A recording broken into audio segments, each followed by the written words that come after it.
let's see what your forecasts are now for 2024, for the year ahead, and we will all change our behavior based on your forecast. And if you good luck with that. Okay, your first forecast is, and you make the point that this is going to be the biggest year for democracy. In fact, 46% of the world's population will have elections. That's the highest since 1800. That's just amazing. And what you add to that, and that's a very crucial aspect, is there's been a major change in the way people vote. Now, only 30% of governments are voted back. There is 70% anti-incumbency. Governments are thrown out. 10, 15 years ago, globally, 70% of governments were voted back. There was pro-incumbency. So now anti-incumbency. Now, Dorab coined this phrase anti-incumbency many years ago, and the world is catching up with Dorab, finally. Yeah, so this term is a very uniquely Indian term, but I think that the rest of the world is going to start using it much more, because even in places like the US, if you look at it, and we looked at the analysis that people had done on this, which is that if you look at the first term, the approval ratings of leaders, those now decline steadily in the first term, it withers away. And so the chances of even someone like a Biden getting re-elected today, the betting market puts the odds at not much better than 30%. So I think that's what's going on globally, which is that the fact that we're going to have so many elections is a given. What are the implications of it, I think, is the more interesting point.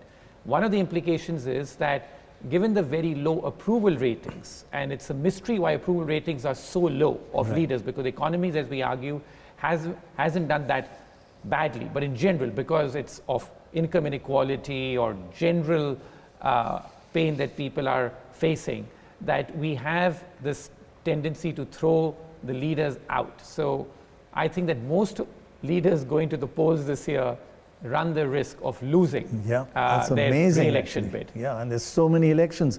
That's like what India was. 77 to 2002, those 25 years, 70% of governments were thrown out. Now it's 50-50. So it's like the world is going back to where India was in the late 80s. Late 80s, Your next forecast for 2024 is that with elections coming, governments will spend more and budget deficits will go up. They could rise further. But investors don't like that, so they're going to push back. In fact, if you look at the budget deficits, America has gone from 3.5 to 6% of GDP is their budget deficit. India from 4 to 5.6, 5.5 approximately. Mexico 2 to 4%, doubled. And Indonesia has remained stable. So budget deficits are going up, elections are coming, they're going to go up even further. So investors are worried about that. So that's my forecast as well, that investors will demand a greater premium for holding government debt, just because there's so much supply which is going to be coming. And in an election year, what research shows us is that there's a tendency for politicians to spend even more. So I think that that's the big risk that we run this year, that approval ratings in general are low. Now, of course, it's an exception in countries like India and Indonesia, but in most places, approval ratings of leaders are low. They're going to be tempted to spend even more because the easiest thing is to spend other people's money. But the tension they'll face is that the budget deficits are already very high. And if you looked at, you called it an epic clash between politicians and investors. And if you look at India, the budget deficit, the biggest worry is the deficit of states. Just explain that. States their budget deficits are a higher percentage of overall budget deficit than ever before. And it's also because the amount of spending which is done by Indian states is very high. So in that way, we have a true federal system that more than 50% of total spending by government in India is done at the state level, which is nearly twice as high as what the global average is. Globally, most of the spending is done by the center, but in India's case, most of the spending is done by the states. And what's going on in the states as well is that a lot of the spending is going towards freebies and other populist giveaways. And we saw this in the recent elections too. Madhya Pradesh, Rajasthan, a lot of populist giveaways promised by the government. I would like to, as a side aspect, calling them freebies, giveaways, etc., there's also welfare measures involved. So one should be very clear that it does when it's targeted right, it does help the poor. Yeah, so it's just about the proportion, which is that like any country needs welfare spending and needs welfare state, right? So that's like a given. Question is, how much can you afford, and how much are you spending towards infrastructure and capex, and how much are you spending towards welfare? Would it be fair to say that since there are only a couple of state elections, maybe the state budget deficits won't go up so much, or they'll do it anyway to win more votes in the general election? Exactly. So the pressure, I'm saying in general, because of the general election, is that the pressure is going to be to spend much more in a year like this. So this is a general comment. It's not just about India, across the world. In fact, the states here is the difference. The difference here is the states, but the biggest risk for me is the United States, that they used to run a budget deficit of 3%, and now it's going to be 6% for the foreseeable future. It's not as if it's going to be 6% for a year or two. It's going to be 6% budget deficit the US is going to project it to run for the foreseeable future. Unprecedented and worrying. Exactly. Right. So in fact, Your third forecast, which is actually quite worrying as well, but on a completely different issue, there's been huge amount of migration, immigrants into the developed world. In fact, there's going to be a backlash against immigration, is what you say.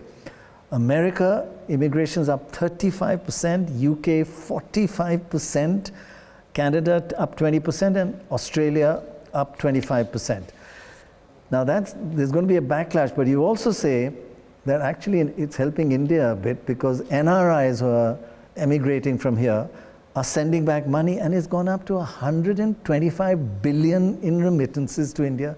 That's huge and hugely helpful for our economy. Yeah, more than 3% of GDP, much more than FDI or other sources. In fact, if you take NRI deposits, that's another 3.5% of GDP. So what the NRIs are sending back to India, the Indian diaspora is sending back to India, is quite significant. But if I can just make one point, as you said here, about the immigrants, I think that from a developed country standpoint, one thing we have to remember is that in the last year, immigrants in fact played a major role in easing labor shortages, in cooling wages down, and also in bringing inflation down, because you had such an influx of immigrants that helped cool a lot of the inflationary pressures, because you had more labor supply going into those countries.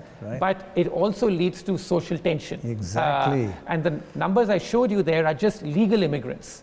The illegal immigrants in places like the US are even higher than the same amount immigrants. Again, more than double this. That's right. And now we're seeing that there's a lot of backlash against that.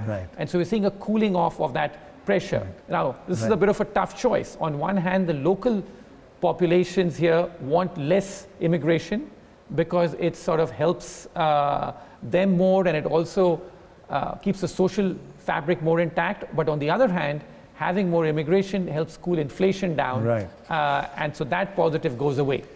So it's immigration is helping the West, but it's also helping Donald Trump.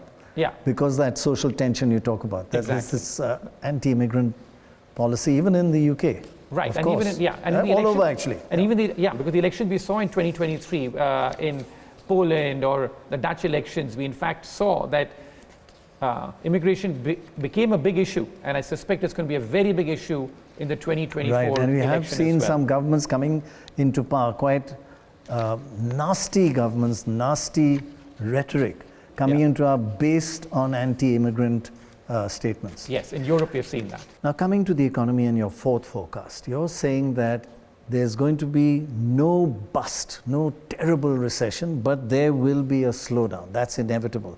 And one of the reasons you're saying that is that stocks now are not as overvalued as they were earlier.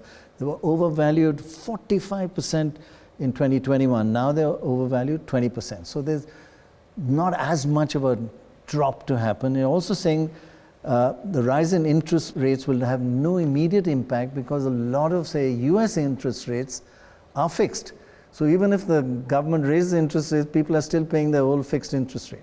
Yeah, so I think it's a combination of factors, because the big mystery, I think, for many people was that why was there no recession in 2023, despite the fact that the Federal Reserve raised interest rates so aggressively over the past couple of years. And that mystery is partly resolved by the fact that even though the Fed was raising interest rates, a lot of the US consumer, US corporations, they had taken interest rates and fixed rates. So for the next 5-7 years, and corporations up, for more than 10 years, they've taken these fixed interest rates. So therefore, they didn't feel the impact of high interest rates there. Right. But over time, if interest rates remain high, that impact will be felt. Because you have to refinance time limit it. You have to refinance. You have to refinance it, and every year some people will need new loans. So there'll be a slow impact. So what my forecast here is that this is a long grind, something we've spoken about even last year, which is that you will get a slowdown, but it'll be spread over time. It'll be elongated. It won't be like one of those sharp shocks like we got in 2007, 2008, where you got a big jump in interest rates. Many people were exposed to it, and so we had a big bust. Now, of course, bust can happen any point in time, but that's the central forecast, and the stock market is already reflecting that. Staying with that stock market, it's a little worrying for India because you say risk to India is from very high expectations. That India's stock market valuation is the most expensive in the world. Our stock market valuation is 22, this is the PE ratio, US 20, and the rest of the world only 14. So we're 22 and the rest of the world 14.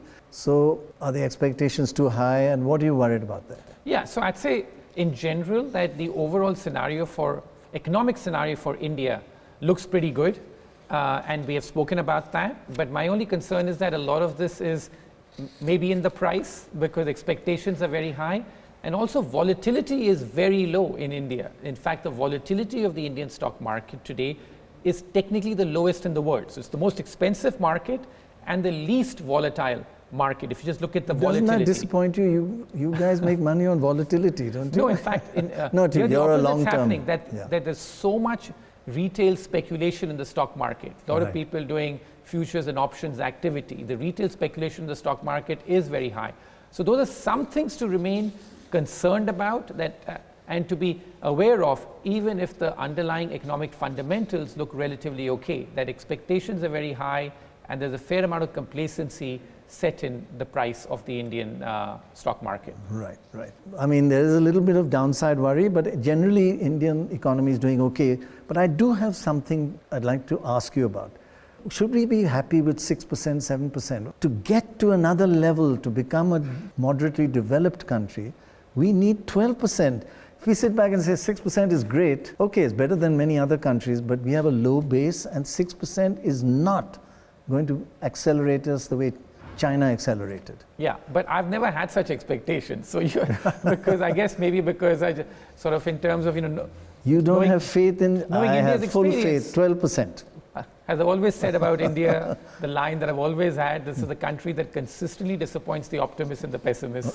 So I think that as far as I'm concerned, I've always been sort of mindful of the fact that it's given the polity of this country, given the functionality of it, that to grow at those rates was always going to be very... Okay, moving on to quite a major forecast you're making about Europe, which is doing really lagging behind everywhere, and you're saying time for Europe to bounce back.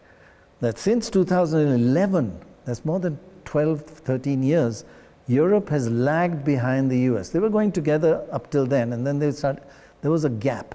And you're saying now Europe is going to bounce back, and you've given positives for Europe. Maybe you could actually run us through each of these positives. Yeah, so I think that people are very bearish on Europe, that everyone talks very negative about Europe, and rightly so. You go to Europe, you look at the European infrastructure, it's all very crummy. But my point is that expectations are very low out of Europe today, and Europe has already had a serious downturn.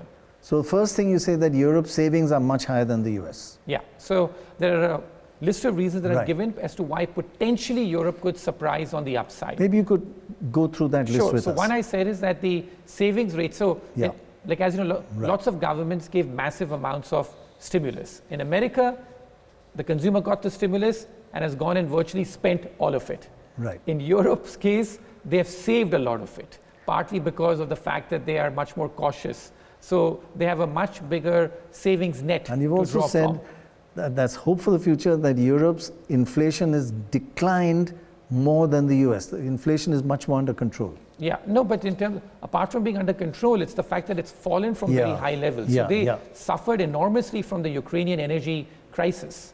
But now that the energy crisis is in the rear view window, and so now things are looking a bit better for consumers because inflation rates have dropped so sharply in Europe. Then Europe's wage growth is rising. Yeah, so in terms of the factors that because of the purchasing power has improved because of the decline in inflation, so that's what's happening. And then the last point I mentioned is interest rates. Yeah, that's a very interesting one. That in Europe a lot of people more flexible interest rates. Taken floating exchange rates, so that's the structure of that market. Yeah. So they suffered the shock much more. Already absorbed it. At least part of it compared to America. So these are some of the reasons why I think Europe has a chance of surprising on the upside. Now remember that Europe upside you're saying because you're saying that there's very low expectations from Europe. Yeah. That's your final point. Yeah, because even now when I say this, I'm sure I'll get a lot of pushback saying, how can you be even marginally positive on Europe? Don't you see what's happening on the ground there and how grim things are? And every time people have spoken something positive about Europe, it's never worked out because, as you showed, that for the last 10 to 15 years, Europe has consistently disappointed. Right. A friend of mine bought some hotel in Greece 10 years ago, and it was in disaster. Now Greece is the best, fastest growing economy or the best economy in Europe. Yeah, that's one of the things that we spoke about last year as well, that there are bright spots even within Europe. Right. So I know that we speak about Europe as, just like we speak about India as a one entity, but there are very broad differences. Like in India, there are major differences between how the southern states are doing versus, let's say, the other states of India. In Europe, there's a big difference between some of the Eastern European states or some of the countries like Greece. So what Greece does today, Europe does tomorrow. So now it's doing better, everybody will catch up. Yeah, because Greece remember like a country that when we started this show was the basket case of the world. Now look at it, best performing economy. Moving on, China. This is something you've been right about all along, and you've been a little on one side compared to the rest of the world, but China, you say, is fading. The economy is shrinking relative to the rest of the world. The gap between the US and China economies was narrowing, as you can see from the graph, but now started widening as China fades. So the gap, China's fading, and the gap between China and the US economy is widening, and China always wants to overtake the US, but but this is the graph that Chinese policymakers, I'm told, really look at. Right. And I know some of the Western academics like to look at purchasing power parity and not at what the nominal dollar exchange rate is. But the Chinese policymakers look at this. They want to be the world's largest economy. They have that ambition. And here, that they were on track of that. They had almost closed the gap with the US. Just a 30% gap was left in 2021. But last couple of years, especially last year, the Chinese economy has been slipping. And you have the US economy, which has been relatively resilient, so the gap is opening. So, and even in the global share, if you see, and I'd written about this late last year, that China is slipping, US is sort of doing well, and there are some of the other countries, India, Indonesia, Poland, Mexico, these are the countries that are gaining from it. But one of the key things that's a big shocker, which you forecast and highlighted, is that to a large extent, China's growth was also helped by a lot of foreign investment, FDI. And now you're saying capital is fleeing China. Net FDI flows are negative for the first time, negative. If you look at that graph, they're dropping into the negative territory, minus almost $10 billion. That is a huge turnaround for China. Yeah, because during the boom period in China, over the last couple of decades, there were some quarters where the Chinese economy attracted FDI of $100 billion a quarter. My God. In a particular quarter. Now remember, like in India's case, we get 50 billion or so in an entire year. China was getting $100 billion a quarter. But how sentiment has shifted that for the first time in recorded history, since this FDI data began for China, in the last quarter that we have data for, there was negative That is a huge an outflow change. of 11 billion from China. So that just tells you about how capital is getting reallocated and which countries are benefiting. It's not as if the capital is all just going back home. So these are some of the coming countries. to that, we just wanted to the extent that if you had 100 billion coming in a quarter, not every quarter, but that's bound to have affected your growth rate and make you hit 12% GDP growth. So if we want to go, India wants to go to 12%, we got to get 400 billion in FDI inflow. Yeah, if you look at the East Asian countries, during the peak of their boom, they were getting FDI flows of 3 to 4% of GDP. Wow. Our numbers have improved, but we're still closer to 1%. 1% instead of 3 to 4. Exactly, 3 to 4. So that's we need the 4 average. times. That's a very good statistic. Yeah. Moving on to the point you were just coming to, and that is you talk about stars or countries that are emerging outside China. FDI flows as a share of global FDI. Just take a percentage. Look at how the changes have taken place. Vietnam gone from a lot of FDI is going to Vietnam, up to 1.2. Chile, 1.8, that's more than double, 2.5 times. Yes, their share of global FDI. Indonesia up 1 to 1.8, that's again almost doubling. Poland, 0.8 to 2.4, that's 3 times. It's the star of Eastern Europe. Star of Eastern Europe, yes, my God. Right. I didn't know that. India's gone up from 2.4 to 2.8, not exploding, but improving. And Mexico, 2 to 4.2. Finally, Mexico's having its moment. Its proximity to the US should have always made it very competitive, but Mexico keeps shooting itself in the foot, but finally it's benefiting. Really is, And even Brazil, 3.8 to 4.7. That's a huge increase. So what you're talking about, stars emerging outside China, capital is leaving China for other emerging markets, and Chinese, it's going down. Yeah, it's a huge change you're talking about. So this is total amount of capital flows, includes investment in the stock market and other flows. Yes. And FDI is just a subset of the balance of payments, and this is the broader category. And you can see here that despite higher interest rates in the US and all the negatives which were spoken about emerging markets, you still have decent amount of capital flows. And my feeling is that this year, in 2024, if the dollar weakens, then we are likely to see far greater capital flows. That's one of your forecasts, dollar weakening. You're forecasting ahead of yourself. No, so you have said that the dollar decline could accelerate. In fact, US dollar down cycles, if you look at your graph, last 6 to 7 years, there were 7 years one, 6 years, and now the down cycle of the dollar has just begun, so it could continue for another a few years. And you also say, people say, are there any alternatives to the dollar? I mean, you're talking about it going, but there's no alternative. But there could be alternatives arising. For example, you point out that banks are buying gold now at higher level than ever before. That's like an alternative. Gold is an alternative to the dollar for bank reserves. Yeah. So one of the things that we had spoken about in the past was that I felt that one of the major geopolitical mistakes that America made was to impose sanctions on Russia in 2022 in the way it did, which is that it virtually threw Russia out of the international payment system, seized its foreign exchange reserves. Morally, that may have been the right thing to do, but what it did was send a chill across many countries that if America can do that and has such great control over the financial system, then what stops it from doing it to us one day? And so I think that that's really what has started a move for central banks to say, we can't be this dependent on the US dollar. We cannot have so much of our foreign exchange reserves stored in the US dollar. Going back to your review of last year, you said the dollar would decline, which others were not saying. And now you're saying that decline could continue. Could accelerate, in fact. So all your holidays are going to be cheaper now.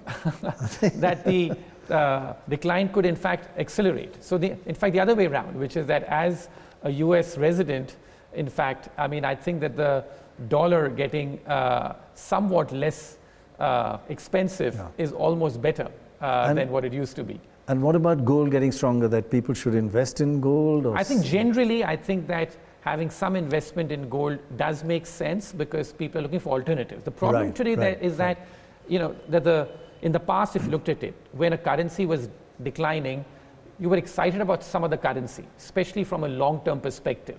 This time, the problem is that the alternatives to the US dollar aren't there so much, right? Because the Chinese should have been the alternative. The Chinese economy is, still 17% of the global economy. Right, huge. China's share of the global payment system is very small. No one really trusts holding the Chinese currency, given what it's backed by. So what do you hold? So things like gold, I think, have been alternatives that central banks have been holding, and other smaller currencies, the Swiss franc, the Australian dollar, the Canadian dollar, these are some of the currencies to which people are diversifying. If you had to choose a star competitor to China, is there one or is going to be multiple? Yeah, I think it's very hard to come up with just one. Obviously, size-wise, India, has the size to do it, but we know that does India have the policy mix to implement the growth rates of 10, 12%? So I think it's a combination India has of other to countries. do something huge, yeah. Because I think that people in the US have made up their mind that from a strategic standpoint, they want to de-risk from China. Issue is that which countries have the scale which can give them an alternative to China. So far, there's no one country with scale, so they're spreading their bets. But India could be that logical choice where so much capital could come in if it was so much easier to do business here on the ground. Right. Amazing opportunity. Okay, your penultimate forecast, number 9. You said the hype in AI stocks, artificial intelligence stocks, are going to get a reality check. Now, I'm obsessed with AI. I don't know whether I agree with what you're saying because I think it's got huge potential, but you're saying anyways, people have overemphasized it. So you're saying actually for companies to monetize AI, it will take time, like all the other ones. Similar delays in monetization seen in previous tech innovation waves. And apart from AI, the rest of the tech sector is actually in recession to some extent. For example, you point out, beyond AI, tech was in a mini recession. Tech shed jobs in 2023. Otherwise, other sectors was a strong year in the US, was strong year. For example, technology sector lost over 70,000 jobs, 71,000, while in the non-tech sector in the US, 2.9 million jobs were created. So it's a completely different.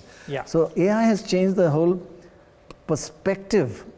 Well, I think that AI is skewed it, right? Which is that the tech sector in general has been in a mini recession.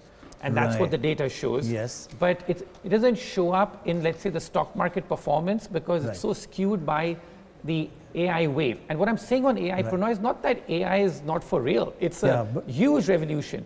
But if you look at the internet revolution as well, in terms of that, it was here in 2000. And nobody said it was terrible, but it was great. It took time to monetize. It took time to monetize it. In terms, it took many years for the tech giants of the Apples or the even the Googles and the other companies. Really took them till about 2009-10 to start taking off. So my point is the fact that there's been a lot of AI hype, which has lifted many stocks, particularly these mega cap tech stocks, even those which have no AI experience so far, like Apple, Amazon. They don't do anything in AI so far, but they've all been lifted because people are betting. They're going to come with something. Like Apple is coming something with their phone. They have the capital and they have AI and stuff like that. And my point is it's going to take time for these companies to monetize it. Their valuations have become very expensive. And in 2024, you're likely to get a reality check where you figure out that, hey, it's going to take them time to monetize this. And so maybe these are not the best places to invest in the coming few years. Surely India, and we're so good at software. I would think we're the smartest people in the world. When an Indian leaves India, he does brilliantly. We are leaders in tech and in politics actually now. But you're saying in India, tech outside AI was in a mini recession this year. As well. The same trend. Same trend, but quite sharp here. You're saying Indian technology startup funding dropped from $41.6 billion to $25.8 down to $7 billion. Is that going to carry on, or is India going to get onto this AI software? Yeah, I think potential? That eventually it will, but my point is that the global trend in the tech sector is likely to persist. I don't see the tech sector exiting its recession phase, mini recession phase even, anytime soon, because so much of the excesses were built over the last few years. So therefore, and in India's case too, if you look at the latest hiring trends, I was reading somewhere that only 10 to 15% of new graduates are likely to find a job because the tech sector is such a large absorber of graduates and higher paying jobs. But yet the numbers show there's a big crunch in the freshers being hired in the tech sector. So globally there's a mini tech recession going on. AI and those 7-8 stocks sort of obscured that because they were in a different orbit. Give me an example, name those 7 stocks, this magnificent 7. Split it. So you have NVIDIA, which was really the star company, and they're clearly benefiting from all the chips they're actually and the making technology, money. but they're making money because of AI, and people are still very optimistic about that. Then you have Alphabet, Google, so to speak, along with the likes of Microsoft. Run by an Indian. Microsoft, run by an Indian. Yes, which have a lot of AI sort of Indian experience. So they are there. So those are three stocks, let's say. And then you have, as I said, Apple and Amazon, which really don't have much in AI, but they also got lifted by this AI wave because people thought they have the money and they have the power to be able to spend. And then you have a couple of other stocks like Meta, the Facebook owner. And then you have Tesla. So these are what are referred to as the Magnificent Seven. And very mega cap companies with market cap in the hundreds of billions of dollars or trillions of dollars. And these are the star American companies which lifted the American market, and they rode the AI wave last year. So is there an underlying message that the decline in funding of Indian tech in the last 2 years, that India should quickly get on to AI and we'd be so good at it? Yeah. Should we move fast? Yes, we can, but it's very difficult to get that technology and to do things at that scale. So therefore, what the market's doing is betting on just a few companies doing it. Okay, your 10th forecast, and then we'll do a quick summary of all of them. This is right out of the blue. You're saying that political agenda in movies in the West, political agenda, is hurting movies. Hollywood box office visits, that number of people falling for the last 20 years and are still pretty low. Yeah. And in India, what we're seeing is relatively also falling because cricket is just booming. More cricket and less Bollywood in India. IPL broadcast right revenues have gone from 0.1 to 1.6 billion, and box office revenues for Bollywood have only gone from 0.4 to 0.85. Right, and this is over 15 years. Exactly, over 15 years. Yeah, you'd expect much more. That's right. So I think that the point here is this, that there's been a lot of discussion as to why people aren't going to the movies like they used to go. Yeah. And the popular answers are that it's because of streaming, there are other forms of entertainment which are available. And what I'm trying to sort of say is that one big underappreciated reason is that a lot of movie makers have forgot the art to entertain, partly because they have their own agenda, their own political agenda. Many people in Hollywood tend to be woke, whatever that word means. I think so. I think, like in terms of tend to be woke or very left of center, and they want to show that. And a live example for me was that I went and saw this movie, Napoleon. It's about one of the great emperors of all time. Right. And the entire movie focuses on making him like this grumpy old man who had absolutely nothing redeeming about him, apart from the number of wars he launched and the number of people who died in the wars. Almost as bad as Churchill. Grumpy old man. So I think that's really how they showed him in the movie. And, and it was a very wrong projection. And it did badly. And there's a side of that as well. But it did badly, and a lot of my friends refused to go see it because they knew that this was going to happen, and they didn't want a wrong reading of history to be learned for either them or for their children. So the whole point here being that there are many reasons why Hollywood's in trouble, but one of the underappreciated reasons is that there's a political agenda, and even in India sometimes I feel that some of the movies, they're not woke, it's the other extreme, right? It's the other extreme sometimes in terms of what we want to do, but that we have to understand that satisfies a particular constituency, but it does not carry everybody back to the movies. And I think that's interesting. True, particularly in America. And cricket?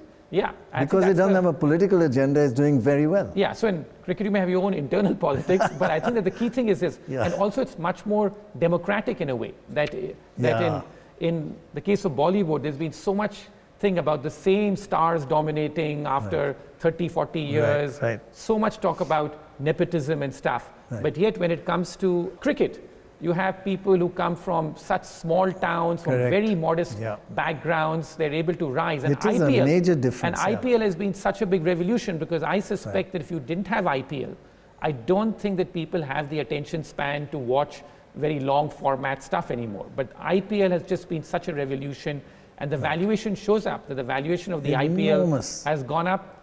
When IPL was launched, it wasn't even worth $1 billion league.